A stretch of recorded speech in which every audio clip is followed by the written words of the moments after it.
Hello everyone, it is November 20th, 2018, and as I'm recording this, the stock market is down a little over 500 points, and this is actually coming off the backs of a nearly 400 point decline yesterday in the Dow Jones Industrial Average. And it's also important to keep in mind that when you say, trying to compare this apples to apples, that what the Dow Jones does is periodically they start kicking off the people that are underperforming. So GE used to be on there, and Bank of America, and pretty much I think all of the original stocks that were on the Dow Jones, GE being the last one, are now no longer part of it. So it's definitely a cherry-picked number that they have. But in any regards, even their own cherry-picked numbers are down pretty substantially. So this is one thing to keep in mind. And for those of you who have not seen episode 36, I would highly recommend going back and watching this. And actually, I'd recommend watching 37 and 38 as well. Have another video that's only about 8 minutes long called "The Perfect Financial Storm is Brewing," and then another one that's called, I think it's "Government Odds of Financial Success Are Zero." Highly recommend going and checking all those out. Also, as a quick housekeeping note, if you guys could actually go on iTunes or all the different places that this podcast is hosted, primarily iTunes, that's where a lot of people are watching, or even on YouTube, if you go and actually rate us 5 stars, maybe give us a quick little review. And if you're not a client already, consider having a conversation with myself. We do have investment portfolios that are highly scalable, that are customized to you, where what we're doing is we are investing into put options, where the put options are counteracting the market when it goes down. So what I should state, rather kind of going back a few seconds, is we have invest a small amount of the portfolio into put options. So essentially what it's doing is it's sort of like buying homeowners insurance. If you hope you never need it, but let's say you live in California and you have a wildfire and all of a sudden your house burns down, you've got the insurance to build it back. I guess that's a whole different story, whether or not those people would want to build back in that type of area, or if their insurance rates would increase or not, which who knows, maybe that helps out the GDP, having to build back all these houses. But in any event, most years your house is not going to burn down, and so you pay the insurance, and in the event that your house does burn down, then we build it back. Same principle with the stock market. And so that's why our clients have seen, relatively to everybody else, have done pretty well during this last period, because we did take a small amount of their portfolios to invest into put options. So if you could either maybe share, I think episode 36 is probably the best one, just because it was made actually before the stock market goes down, or before it started going down. I mean, anybody can act like Jim Cramer, who after several of the horses have already left the barn, start warning about the barn door being open. But this information is information you don't really see anywhere else. Actually, I guess before 6 weeks ago, you weren't seeing it anywhere else. And now you're even seeing people like Jim Cramer, who are starting to sound a lot like Tim Picciott, which should be relatively concerning. Dallas Kaplan asked the right questions. I want prudence. I favor a rate hike, and then I'd like to wait. In what world is that is that irrational? In what world is that considered to be imprudent? They are doing things that are frankly not safe, and they are saying things that are frankly irresponsible, and they need to be called on the carpet. I am not some TV guy who is a 63-year-old person who just woke up. I was born at night, but not last night. And I'm just saying, you know what? Come on. Focus, guys. Just because you're on the Fed doesn't mean you stop work. Yeah, and here you go. He is not just some TV entertainer. Just as much as I'm not a 32-year-old financial advisor into cryptocurrency and does triathlons. And now here's another quick clip from Jim Cramer where he starts ringing the alarm bells again. 11 years ago, I began to hear the same kind of talk about how the Fed seemed to be out of safe with what was happening, this time with Wall Street. My sources were so darn good back then. I was part of the diaspora of Goldman Sachs alums who had sources pretty much everywhere.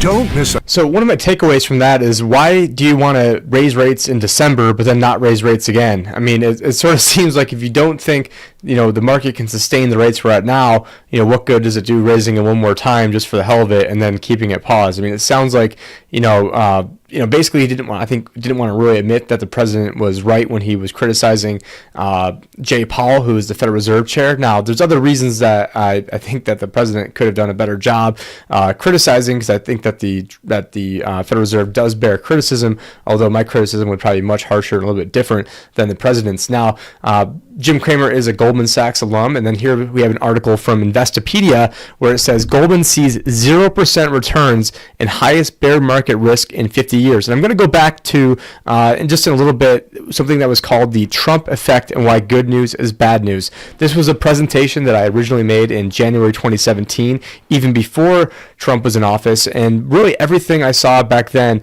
is exactly now coming to fruition. Yeah, and since we're in this rigged game where people have to understand that the very first dollar that was ever created, there was a bond that backed that dollar. Now, why that's important is, the root word of bond is bondage, and so you lend out the first dollar that was ever created. It was made up out of thin air. It never existed, but now we owe interest to that dollar. So at the end of year one, you lend out $1 in 1913. Now at the end of year one, we owe $1.04. There's no way to pay back $1.04 with $1, so we have to borrow another dollar, and it's a system that we can never get ourselves out from underneath, and eventually the system is going to end itself. Now, I don't have any insight in exactly when that day will be, but I knew that one of the major catalysts for this would be pretending that the rates could go up to begin with, and I'm sort of jumping ahead of myself a little bit, so going to go into a few more articles over here. We've got Bridgewater's Dalio. So Bridgewater is the largest hedge fund in the world, to my knowledge, and it says Fed rate hikes are hurting asset prices. And really, it's the whole reason when the Fed was doing these when they were doing quantitative easing, or aka money printing, what they were doing is they said they were doing this to raise asset prices. And now that they're doing the exact opposite of that, wouldn't that have the opposite effect? And that's been something that I've been harping on, over and over and over again. And it's just absolutely crazy how more people basically didn't realize this. And then Ray Dalio also goes on to say, in other words, because of that tax cut and the deficits, we'll have to sell a lot more bonds, and the United States itself can't absorb the quantity of bonds. So we're going to have to sell those bonds to other investors in other countries. Okay, well, who are the other countries? Well, typically, the largest investor was the Federal Reserve. Now they're actually the largest seller of the bonds. They're going to be selling $600 billion of bonds every year. Then we've got, after that, we've got the Chinese, who now were in a trade war with China, and they just dumped a whole bunch of treasuries just a few days ago. Then the third largest buyer, sometime second, is the Bank of Japan, one of the most indebted countries in the world. Look at Europe; they're all a big mess. We're gonna, last time I checked, the African nations weren't really super rich, or the South American nations weren't super rich. And do you think the Russians are to come buying our bonds? So who is going to buy these bonds? It's going to force the market to force the interest rates higher, whether the Fed likes it or not. The Fed only controls the interbank overnight lending rate. They don't actually control the longer term rates, but what they set at the Fed policy level and the amount of bonds they buy certainly distorts things and gives people false impressions of what's really going on, but they're not actually the end all be all when it comes to setting the longer rates, unless they're actually buying the bonds. And of course, if they're in there buying, taking trillions of dollars to buy up bonds, then of course that is going to have an impact. We've got Morgan Stanley coming out with a letter to their clients, and in 6 words, they said, "We are in a bear market." So, there you go. There you have it right there. We've got an article here from the Wall Street Journal talking about the FANG stocks. That's Facebook, Amazon, Apple, Netflix, and Google that have lost close to $600 billion just since the beginning of October. We've got another article here where it's called The End of the Tax Cut Boost. And this is actually really crazy, where I'm trying to find the exact point in here. But it says, since 2009, the reported earnings per share of corporations has increased by a total of 391%. So that's obviously a lot. Now, this is the sharpest post-recession rise in reported earnings per share in history. However, the increase in earnings did not come from a commensurate increase in revenue, which has only grown by a marginal 44% during the same period. This is an important point when you realize that only 11% of total earnings per share growth actually came from increased revenue. Now, why this is important is basically the only way that the market has been going up recently, or I guess since 2009, has been a lot of different accounting gimmicks. I already mentioned you had the Federal Reserve printing all this money, and then a lot of this money then went to corporations who were able to borrow the money at almost 0%, or in Europe, they sometimes borrowed at -%, aka they were paid money to borrow money, which is sort of crazy, and I can't even believe that even has been going on. And so all these people are really just fiddling while Rome burns, and don't even realize the basically the extent of what has actually been going on and how crazy of times that we've been living through. And when it comes to the federal, or when it comes to these earnings per share, a lot of the tax cut has basically went to these major Fortune 500 companies who use the tax cut to then buy back their own stock. So now they had less stock outstanding. Maybe they had the same earnings, but the earnings went up because now they have less stock outstanding. The CEOs have major financial incentives to do this because a lot of times they get paid, in some cases, $1 a year, but all their pay is predicated on stock options. So if they can do things to artificially increase their stock price over a short term, well, then what that does is that then they all of a sudden find themselves with, hey, I just got $50 million of options, because a lot of times it's like, you either hit this number or you get nothing. And so the CEOs are in many cases incentivized to do short-term actions, just be able to, boost their own bottom line, not necessarily the company's top line.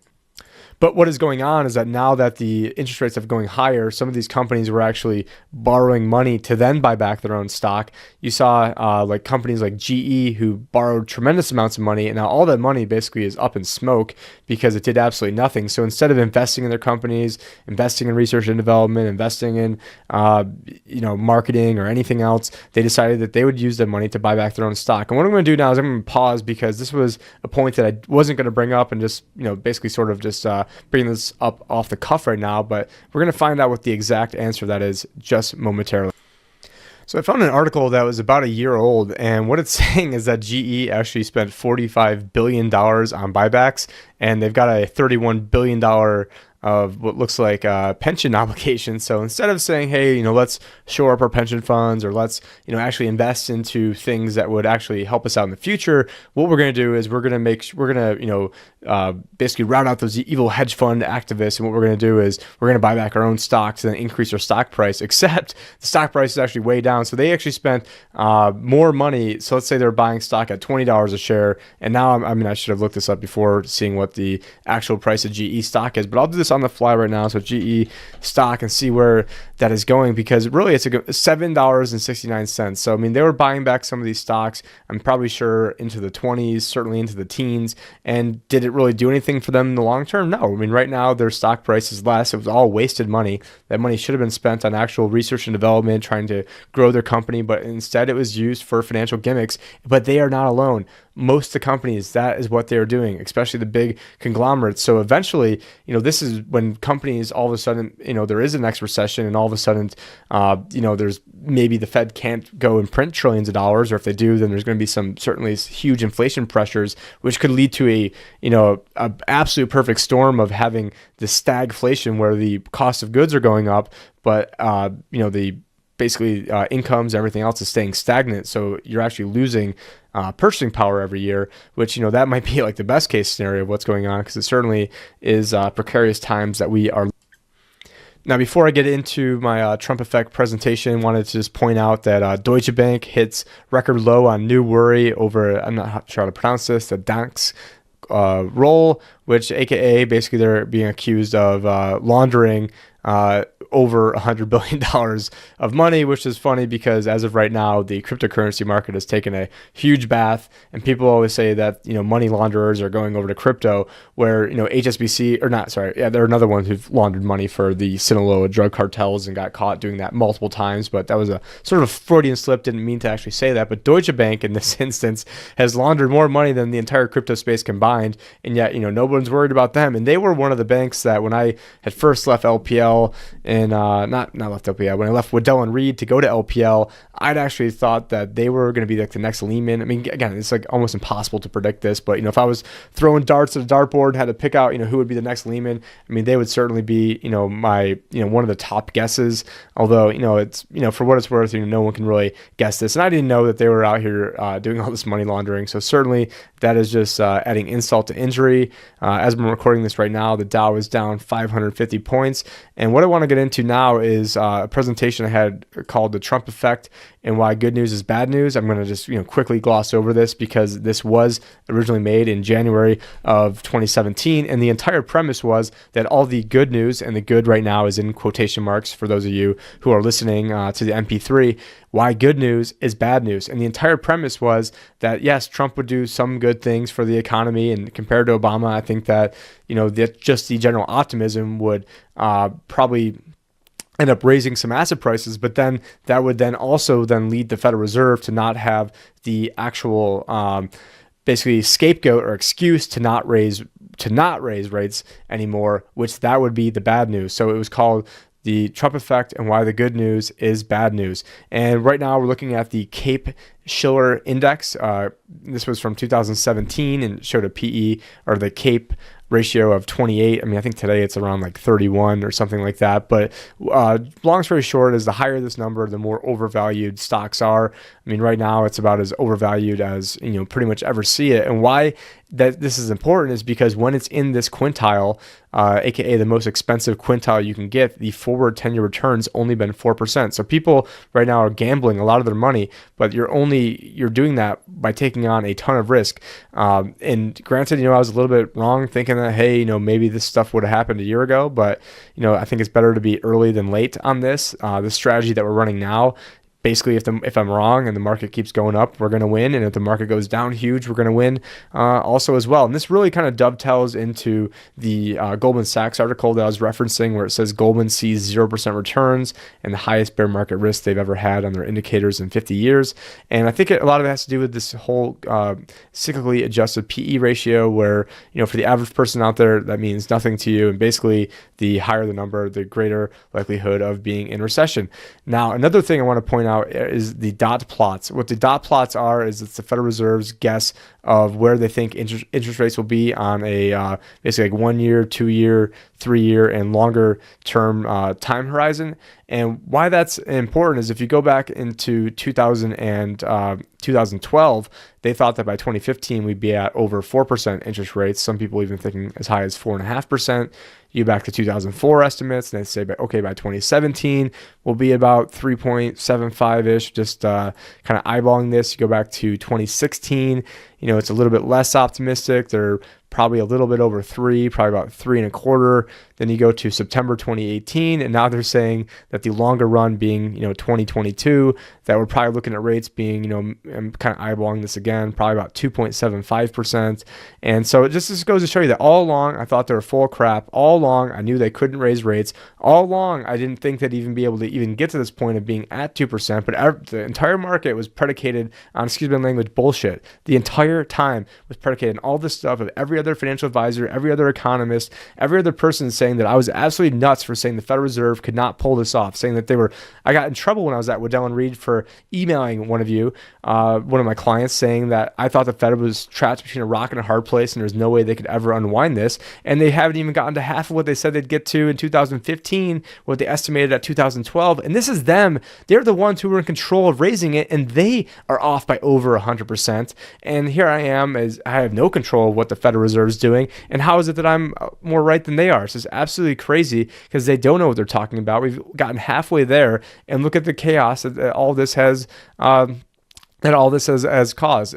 This is from 2016 right now. What I'm showing is that the mean annual income it takes to buy a home, and this was from 2 years ago when I made this initially, but it was 64,800 when traditionally it's only been 45,000. Then we get into how it's taking more and more money to buy a home, except now with the interest rates, that is certainly another headwind going against it. And so this slide was made in 2017, right after Trump was elected, before he was even inaugurated, and it reads, tax reform is needed but will not be easy to pass. And even I didn't think that they would be as ballsy to make just a corporate tax return. I thought it was going to be more geared towards the middle class, but of course, all these guys that hate Donald Trump, they're the ones who got the major tax break when it comes to these big Fortune 500 companies. And believe me, I'm for basically no taxes at all. Not basically, I am for no taxes at all. All our money's being pissed away. The fact that the money is created out of thin air anyways, there's no reason to even have taxes to begin with. There's no reason to pay interest on the money that we borrowed to begin with, but it's all there as a tool of control and a tool of enslavement. I then go on to say people are putting way too much faith in the GOP that they will actually pass Trump's proposal. Bingo. I think that's been obviously that's the case. I put Republicans have been playing politics, and they'd rather have Obama policies and basically then take the blame for what's coming. And then I get into healthcare reform will help consumers, but it will take a while to be implemented. And elected Republicans controlling everything, and they couldn't even get rid of Obamacare. Talked about infrastructure is needed, but is only $1 trillion spread out over 10 years. So there's only so much that can go on. I then talk about potential trade wars and currency wars. And this is an important part, because I then go on to say the U.S. currently benefits by exchanging our debt for actual goods. How long will the rest of the world put up with this? Because the downside to this approach is jobs flowing out of America. So what's happening is we are giving IOUs, fake digital money, to these to China and Japan, and then they're giving us actual goods. So we get actual goods, and they get a piece of paper that's on a computer screen that is probably less real than even Bitcoin. And because at least Bitcoin took some energy to actually create that. And now what they're doing is they're trying to say that, we're getting the raw end of the deal, but we're actually getting real goods, and they're just getting pieces of paper. If anything, I think the people who are getting pieces of IOUs are the ones who are getting the raw end of the deal. Then we go on to the next slide, talking about demographics and how that's going to be a major headwind, as in 2008, most baby boomers, the oldest ones, were turning, I believe they were just turning 62. They weren't having to withdraw from their 401ks or IRAs, because a lot of them weren't planning on retiring until like 66 or 67. Well, now they're 72 because it's 10 years later, and now they're being forced to take money out of their retirement accounts. Trump and Mnuchin, who is the Treasury Secretary, also talked about having 50 and 100-year bonds. I said that's absolutely crazy, because even if the rates are 5%, then the interest would be over 5 times what it was at this writing, aka over $1 trillion. And that there's no way that would happen. And actually, what has happened is that Donald Trump, not only did he not increase the length of the bonds, he actually decreased the length of the bonds. And so, most of the bonds we're printing now are incredibly short-term in nature, let alone 50 and 100 years, because who the hell is going to buy a 50 and 100 year from the Federal Reserve? And then some of these charts are things that I've already mentioned on recent podcasts, so I'm not going to go back over these. But in any regards, this is all information that you're not seeing out there in mainstream media, certainly not seeing out there in the financial press. But it is very important, so I would highly recommend you guys go back, listen to the previous podcasts, especially episode 36, 37, 38. This is episode 39. I accidentally started off 38 saying it was 39, so don't be too confused by that. But if you could share this with a friend or family member and say, hey, especially if they're into, let's say they're a Ron Paul fan, or they're maybe against the government, or they don't trust the news, or they or they don't want to lose a bunch of money during the next downturn, because right now I believe we've got one of the best paths forward. One thing you can do, if you go to my website, you'll see there is a link for Riskalyze. So if you go to, let's say, episode 36 over here on the right hand side, it says, have you stress tested your portfolio lately? You can click on that. What it will do is we'll let you know exactly how much risk you can take on a scale of 0 to 100. I don't promote this very much. I should. And what I can do is I can actually then, and I'm willing to do this for my listeners, to actually see how much risk is in your portfolio. So, you might say, hey, I can only take on like a 50 risk, but you might have a 84 risk in your portfolio. And we can model out what it will look like in terms of, if 2008 were to happen again, what that downturn would look like. If rates were to go up 2%, what that would look like, what it would look like in a good market like 2013, or even last year, what that would look like, and then really set those expectations. But now that we have the put option strategies, really our clients are in the best of both worlds. They're being a lot less affected than everybody else right now, and there is a finite amount that they can possibly lose, whereas the average person out there, they've got about half their money camped out in bonds. That's going to do absolutely nothing. It's complete dead weight. And what I'm saying is take a little bit of that money, buy some of the what I'm calling insurance. So technically isn't insurance. It's 100% liquid from day one. And then obviously you should talk with your financial advisor first, and just don't do anything by yourself, because options are something that's very tricky. And if you don't know what you're doing, don't just Wikipedia or Investopedia and try doing it yourself. Talk to your own advisor, see what he says.